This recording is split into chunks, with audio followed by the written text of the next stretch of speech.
అన్నమయ్య జిల్లా రాజంపేటలో కలెక్టర్ చామకూరి శ్రీధర్ ఆధ్వర్యంలో యోగాంధ్ర 2025 కార్యక్రమం నిర్వహించారు. ఈ కార్యక్రమానికి శ్రీ సౌమ్యనాథ స్వామి ఆలయం వద్ద 1000 మందితో అత్యంత ఆహ్లాదకర వాతావరణంలో ఏర్పాటు చేశారు. ముందుగా కలెక్టర్కు ఆలయ అర్చకులు వేద మంత్రాలతో స్వామివారి ఆశీర్వచనాలను అందించారు. అనంతరం యోగా శిక్షకులు ఆధ్వర్యంలో దాదాపు 45 నిమిషాల పాటు పాల్గొన్న వారందరూ యోగాసనాలు చేశారు. తిరుమల క్యూ లైన్లలో సామాన్య భక్తులు అవస్థలు పడుతున్నారు. క్యూ లైన్లలో గంటల తరబడి నరకయాతన అనుభవిస్తున్నామని భక్తులు ఆగ్రహం వ్యక్తం చేశారు. Down down chairman BR Naidu అంటూ నినాదాలు చేశారు. భక్తులకు కనీసం అన్న ప్రసాదాలు, చిన్నపిల్లలకు పాలు, మంచినీరు అందించడం లేదంటూ టీటీడీ చైర్మన్పై మండిపడ్డారు. నిర్మల్ జిల్లా బైంసాలో జిల్లా ఎస్పీ జానకి షర్మిల ఆదేశాలతో కమ్యూనిటీ కాంట్రాక్ట్ ప్రోగ్రాం నిర్వహించారు. ఇందులో భాగంగా సరైన పత్రాలు లేని 54 బైక్లు, 8 ఆటోలు, 2 4 వీలర్ బండ్లను గుర్తించినట్లు ఏఎస్పీ అభినాథ్ కుమార్ తెలిపారు. గంజాయి, సైబర్ నేరాలపై యువతకు అవగాహన కల్పించామని పేర్కొన్నారు. తిరుమల శ్రీవారిని కరీంనగర్ ఎమ్మెల్యే రాజేంద్రారెడ్డి దర్శించుకున్నారు. తెలంగాణ ప్రజాప్రతినిధుల లెటర్లను టీటీడీలో అనుమతించడంపై ఏపీ ప్రభుత్వానికి కృతజ్ఞతలు తెలిపారు. వీఐపీ విరామం సమయంలో ఆలయంలోకి వెళ్లి స్వామివారిని దర్శించుకున్నారు. అనంతరం రంగనాయకుల మండపంలో వేద పండితుల వేద ఆశీర్వచనంతో పాటు తీర్థ ప్రసాదాలు స్వీకరించారు. యాదాద్రి భువనగిరి జిల్లా చౌటుప్పల్ పతంగి టోల్ ప్లాజా వద్ద భారీగా ట్రాఫిక్ జామ్ అయింది. ఫాస్టాగ్ సాంకేతిక కారణంతో హైదరాబాద్ నుండి విజయవాడ వైపు కిలోమీటర్ మేర వాహనాలు నిలిచిపోయాయి. దీంతో టోల్ సిబ్బంది ట్రాఫిక్ ను తగ్గించేందుకు డబ్బులు వసూలు చేయకుండా వాహనాలను పంపించారు. విశాఖలోని పార్వతీపురం లయన్స్ క్లబ్లో వైద్య శాఖ ఆధ్వర్యంలో యోగా కార్యక్రమం నిర్వహించారు. ఈ కార్యక్రమానికి ముఖ్య అతిథిగా ఎమ్మెల్యే బోనేల విజయ్ చంద్ర హాజరయ్యారు. యోగా ద్వారా కలిగే ప్రయోజనాలను, ఆవశ్యకతను ఎమ్మెల్యే వివరించారు. మోదీ చేపట్టిన ఈ కార్యక్రమానికి ప్రపంచవ్యాప్తంగా విశేష స్పందన కల్పించిందని వెల్లడించారు. జూన్ 21న విశాఖలో జాతీయ యోగా దినోత్సవం నిర్వహించడం రాష్ట్ర ప్రజల అదృష్టమని ఎమ్మెల్యే అన్నారు. గుంటూరు జిల్లా తాడికొండలో నందిగామ సురేష్ కు పోలీస్ కస్టడీ ముగిసింది. ఇసుకపల్లి రాజుపై దాడి కేసులో నందిగామ సురేష్ పై పోలీసులు చర్యలు తీసుకున్నారు. మే 17న ఉద్దండరాయుడిపాలెంలో జరిగిన ఈ ఘటనపై రాజు కుటుంబ సభ్యులు ఫిర్యాదు చేయగా దీంతో నందిగం సురేష్ ను తూళ్లూరు పోలీసులు అరెస్టు చేశారు. ఈ కేసులో మంగళగిరి కోర్టు 3 రోజులు పోలీస్ కస్టడీకి అనుమతించింది.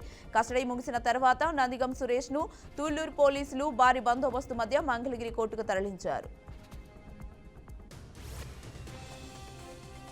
విజయనగరం జిల్లా శృంగవరపుకోటలో పెన్షన్ పంపిణీ కార్యక్రమంలో మంత్రి కొండపల్లి శ్రీనివాస్ పాల్గొన్నారు. ఇలాంటి అద్భుతమైన పనులు చేస్తున్నందుకు సీఎం చంద్రబాబుకు ప్రత్యేక ధన్యవాదాలు తెలిపారు. కూటమి ప్రభుత్వంలోనే గ్రామాల అభివృద్ధి, యువతకు విద్య, ఉద్యోగ అవకాశాలు జరుగుతాయని అన్నారు. ఈ కార్యక్రమంలో ఎమ్మెల్యే కోళ్ల లలిత కుమారి తదితరులు పాల్గొన్నారు.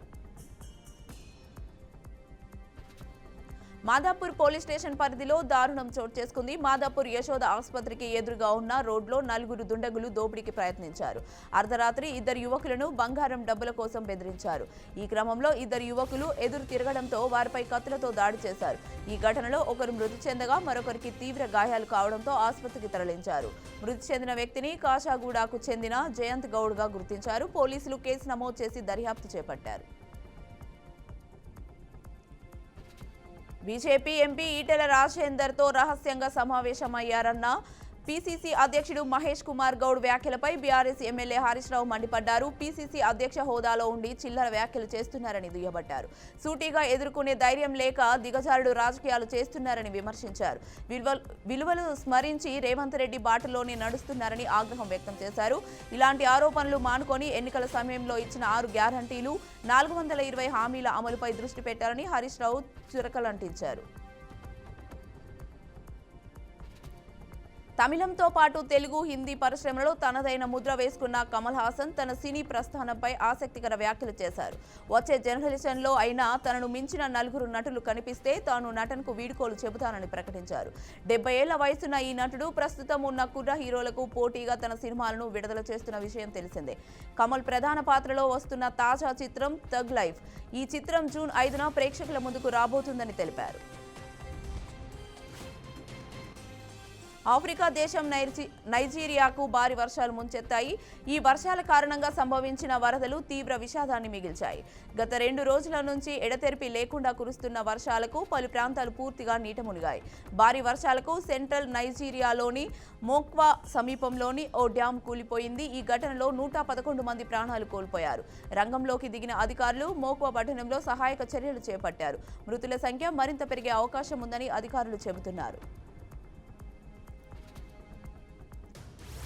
వాణిజ్య యుద్ధానికి తెరలేపిన అమెరికా అధ్యక్షుడు ట్రంప్ తాజాగా మరో నిర్ణయాన్ని వెల్లడించారు. స్టీల్, అల్యూమినియంపై దిగుమతి సుంకాన్ని 25% నుంచి 50%కి పెంచుతున్నట్లు చెప్పారు.